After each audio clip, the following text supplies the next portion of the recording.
Selamat pagi teman-teman semua. Jumpa lagi di mata kuliah Metodologi Penelitian Kualitatif dengan topik yang ke-6 yaitu fenomenologi. Ini adalah desain atau jenis penelitian kualitatif yang kedua yang akan kita pelajari. Oke, langsung aja deskripsi dan kekasan metode dari fenomenologi ya. Kalau kita lihat dari kata fenomenologi, mestinya kalian bisa memperkirakan bahwa ini adalah tentang fenomena. Jadi di desain penelitian kali ini fokusnya adalah melihat bagaimana manusia sebagai subjek itu memaknai objek-objek di sekitarnya. Jadi subjek kalian itu kan pasti manusia ya, karena kita di bidang psikologi, jadi otomatis subjek kita adalah manusia.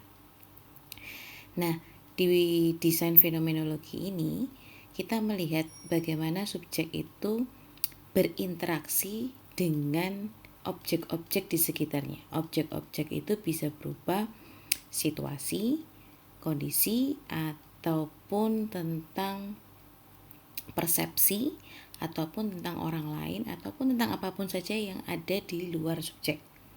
Gitu ya. Yang kita lihat adalah bagaimana subjek berada di suatu situasi. Tujuan utamanya adalah mengetahui bagaimana kita menginterpretasikan tindakan sosial kita dan orang lain sebagai sebuah yang bermakna dan untuk merekonstruksi kembali turunan makna dari tindakan yang bermakna pada komunikasi intersubjektif individu dalam dunia kehidupan sosial. Ini ya, di poin terakhir ini yang menjadi titik atau yang perlu kalian garis bawahi, komunikasi intersubjektif individu dalam dunia kehidupan sosial. Jadi kita melihat bagaimana individu berada di kehidupan sosialnya. Apa yang mau kita lihat? Yaitu nanti yang kita lihat adalah variabel yang ingin kamu ketahui. Jadi misalnya bagaimana individu bisa hidup bahagia dalam keluarga yang memiliki salah satu anggota keluarga yang memiliki gangguan kepribadian. Nah, ini kan ada beberapa, ada fenomena di mana tidak cukup banyak keluarga yang memiliki anggota yang mengalami gangguan kepribadian atau gangguan kejiwaan. Nah, kita mau lihat bagaimana individu tersebut, salah satu dari anggota yang lain yang tidak mengalami gangguan, bagaimana mereka bisa memaknai hidup atau kebahagiaan tadi ya, judulnya tadi.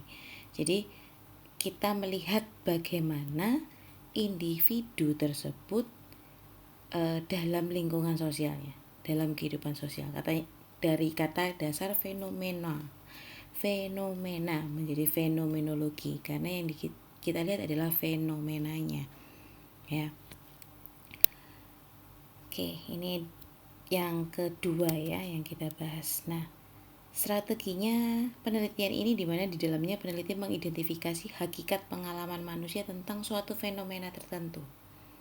Nanti kita perlu membedakan antara fenomenologi dengan studi kasus. Kalau fenomena ini kita melihat bagaimana interaksi subjek dalam suatu lingkungan, dalam suatu kehidupan sosial. Sedangkan kalau studi kasus kita fokusnya pada kasus itu saja, jadi pada individu itu saja. Mudahnya untuk membedakannya adalah nanti kalau studi kasus itu hanya pada orang-orang tertentu atau kasus-kasus tertentu. Sedangkan fenomena ini melibatkan cukup banyak orang.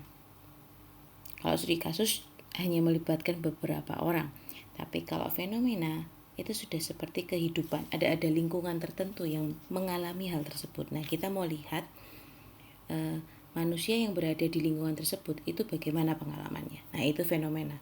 Sedangkan kalau studi kasus itu ya manusia itu sendiri, individu itu sendiri, kita tidak melihat lingkungan sosialnya seperti apa. Oke. Semoga cukup bisa dipahami ya. Kemudian mengkaji sejumlah subjek dengan terlibat secara langsung dan relatif lama di dalamnya untuk mengembangkan pola-pola dan relasi-relasi makna. Jadi memang kita dalam kualitatif itu mau tidak mau harus terjun langsung ya, dalam arti supaya kita bisa melihat pola atau interaksi yang terjadi, sehingga data yang kita hasilkan atau yang kita dapatkan itu akan jauh lebih kaya, jauh lebih banyak daripada hanya sekedar menyebar angket. Karena ketika kita terjun langsung atau terlibat langsung, kita melihat bagaimana si individu berinteraksi, itu kita bisa menemukan banyak hal dari wawancara, dari observasi. Nah, itu kita akan cukup banyak mendapat data.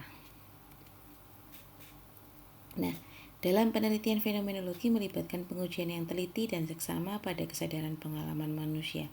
Konsep utama itu adalah makna. Jadi, yang dilihat itu adalah pengalamannya, dari bagaimana si individu memaknai pengalamannya.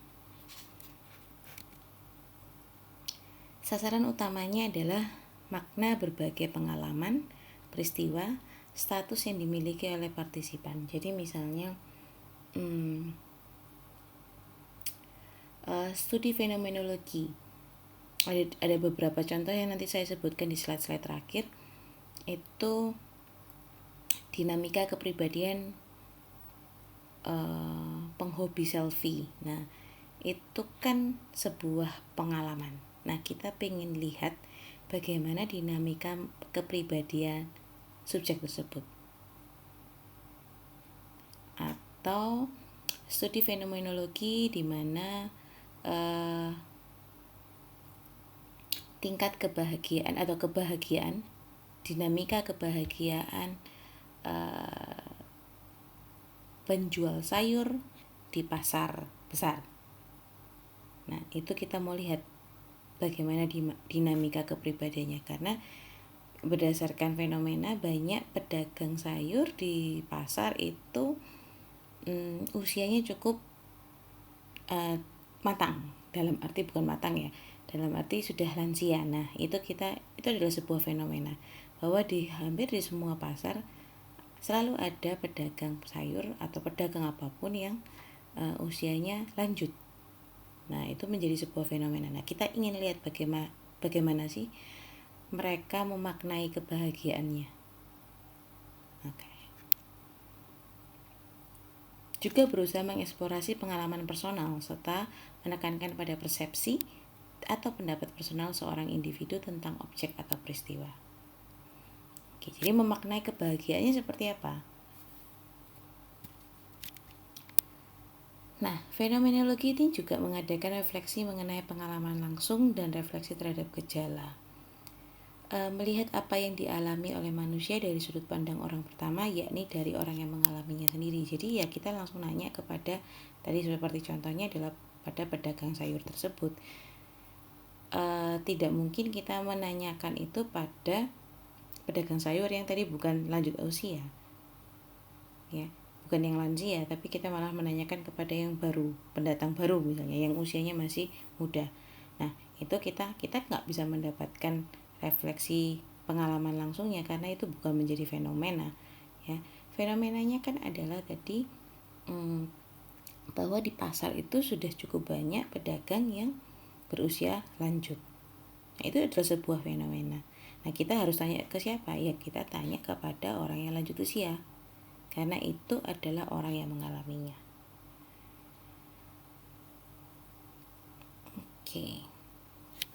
Fokus fenomenologi bukan pengalaman partikular, melainkan struktur dari pengalaman kesadaran, yakni realitas objektif yang mewujud di dalam pengalaman subjektif orang per orang.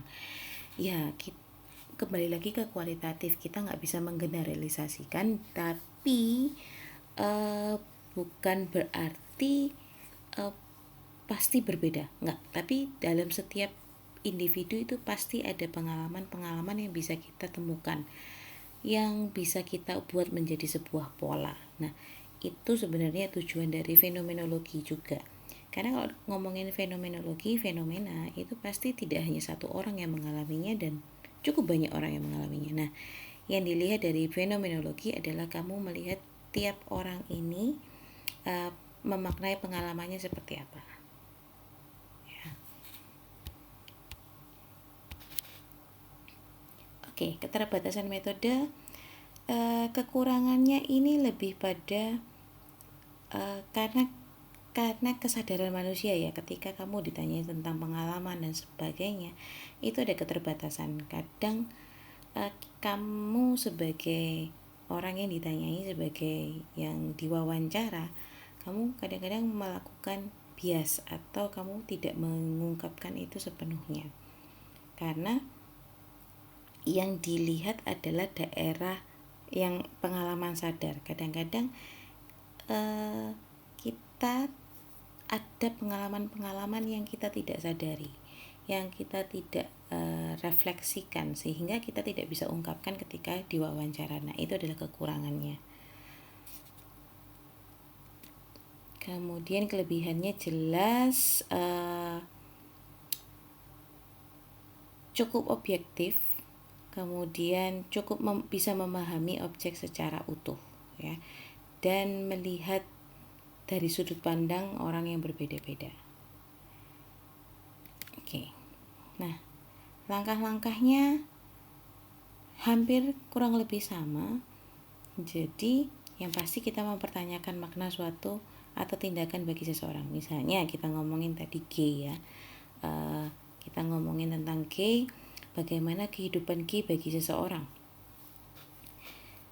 Objeknya sesuatu yang ingin dikaji adalah makna kehidupan G. Jadi kita bisa subjeknya adalah seseorang yang berperilaku G. Sumber datanya, subjeknya ya G, informannya keluarga, pakar psikologi atau siapapun lah yang berinteraksi juga dengan orang tersebut, dengan subjek tersebut. Ini kan G ini sudah menjadi sebuah fenomena di mana sudah cukup bermunculan, ya, sudah cukup banyak orang yang mengekspos bahwa dirinya orientasi seksualnya adalah homoseksualitas ya. Kemudian teknik pengumpulan datanya kurang lebih sama, keabsahan datanya juga kurang lebih sama, analisis datanya pun kurang lebih sama. Hanya bedanya adalah kita perlu menemukan pola-pola dari subjek-subjek tersebut. Jadi setelah kita melakukan analisa, kita lihat apakah ada tema yang sama, apakah ada pola yang sama dari subjek yang satu dengan subjek yang berikutnya. Jadi ini tidak hanya satu subjek ya, karena kita ngomongnya tadi fenomena. Jadi bisa saja kita mewawancarai 2-3 subjek yang G, kalau pakai contoh yang ini ya. Ini lebih rincinya lagi, meskipun tidak ada yang baku ya, langkah-langkah yang bagus seperti grounded theory, tapi fenomenologi, analisis, case study, sama etnografi kurang lebih sama langkah-langkahnya. Yang membedakan hanya pada fokusnya ya. Nah, ini contoh-contohnya. Ini contoh-contoh judul ya. Dinamika psikologis penghobi selfie. Nah, bertahan dalam dilema. Ini adalah studi fenomenologis menghadapi stres kerja pada psikolog klinis wanita. Konsep diri remaja yang pernah mengalami kekerasan dalam rumah tangga. Ini kan cukup banyak juga sebuah fenomena di mana cukup banyak remaja yang mengalami kekerasan dalam rumah tangga. Dan pengalaman narapidana kategori residivis. Narapidana kategori residivis ini kan juga sebuah ada di mana tidak hanya satu orang, bukan kasus. Beda dengan misalnya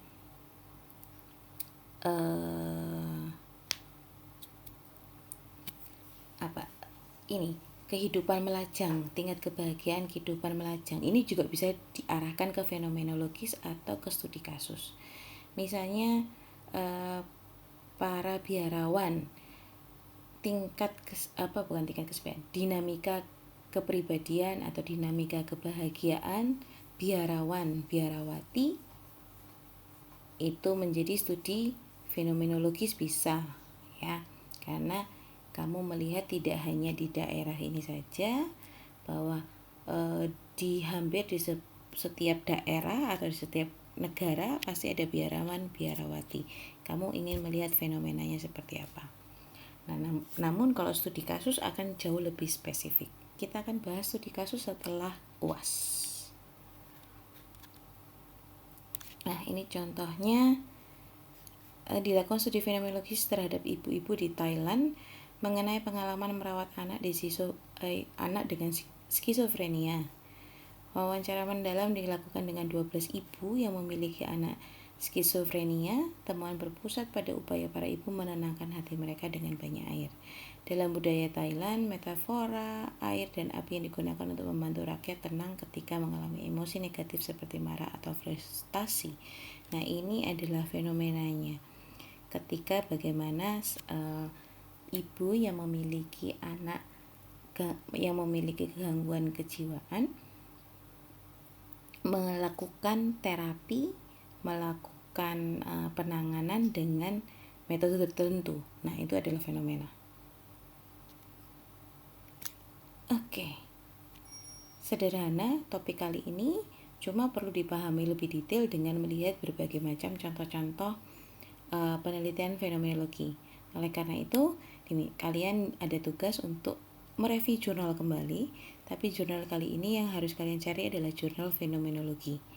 Tetap gunakan template yang seperti minggu lalu. Kemudian minggu depan itu kita pertemuan Zoom hanya untuk membahas mereview semua materi dari 1 sampai 6, plus kegiatan terakhir di minggu depan adalah kuis. Jadi kuisnya ya materinya dari pertemuan 1 sampai 6. Oke, semoga cukup bisa membantu. Untuk lebih jelasnya kalian baca lebih lanjut, lebih mendalami lagi materi yang saya berikan hari ini. Oke, terima kasih, sampai jumpa minggu depan.